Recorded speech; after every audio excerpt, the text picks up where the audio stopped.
হারার আগে হেরে গেছে নিশ্চিত এটা জেনে একটা ওই ফাউন্ডেশন ওয়ার্ক করছে। হ্যাঁ, এটা এই মমতা ব্যানার্জি নিজেও করছে আর সবাইকে নির্দেশ দিয়েছে। বিষয়টা হলো কলকাতা পুলিশ রয়েছে পুরো বাইরে, মানে যেটা ওদের পুলিশ, দলদাস কৃতদাস পুলিশ। সেদিন আমার সঙ্গে ওই ডিসি সেন্ট্রাল এবং জয়েন্ট সিভিল যেটা বিতর্কও হলো যে আপনি এত দূর পর্যন্ত এদের অ্যালাউ করতে পারেন না। যাই হোক, তারপরে আবার স্ট্রং হয়েছে। ভেতরে 3 লেয়ার সেন্ট্রাল পুলিশ সিকিউরিটি, তারপরে টোটাল ইভিএম মেশিনস আর কাভার্ড বাই সিসিটিভি। তারপরে এই সমস্ত কথাবার্তা বলছে, মানে একেবারে একটা সর্বৈব মিথ্যা। অন্যদিকে ব্যালট বাক্স ঢোকানোকে কেন্দ্র করে ক্ষুদিরাম অনুশীলন কেন্দ্রের যে স্ট্রং রুম তার বাইরে আজ ভোরবেলা উত্তেজনার সৃষ্টি হয়। তৃণমূলের তরফ থেকে একটি ভিডিও প্রকাশ করে অভিযোগ তোলা হয়েছে যে 8টি ব্যালট বাক্স ভোরবেলা ঢোকানো হয়েছে এমন ঘরে যেখানে সিসিটিভি নেই। থাকলে সেই রুমে ঢোকাবেন না। এরা এইভাবে নির্বাচন কমিশন গায়ের জোয়ারি করে এই ডান দিকের ঘরটায়, এই ডান দিকের ঘরে ঢোকাচ্ছে, কিন্তু এই ঘরের কোনো ক্যামেরা নেই। এই ডান দিকের ঘরে কোনো ক্যামেরা নেই। আপনারা বাকি ক্যামেরা দেখুন, কোনো মুভমেন্ট পাবেন না। 30টা ক্যামেরা আছে এখানে। ক্ষুদিরাম অনুশীলনী কেন্দ্র এইখানে ঢোকানো হচ্ছে।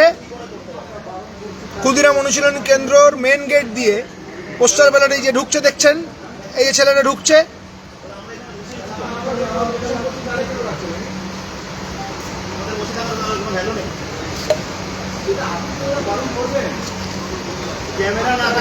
তোরা বল, ক্যামেরা ছাড়া কেন ঢোকাচ্ছে? কোন রুমে ক্যামেরা নেই, কেন ঢোকাচ্ছে?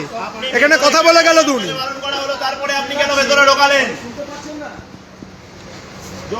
তৃণমূলের অভিযোগ আপনারা শুনলেন। বলা হচ্ছে যে ভোরে 8টি ব্যালট বাক্স এমন ঘরে ঢোকানো হয়েছে যেখানে সিসিটিভি নেই।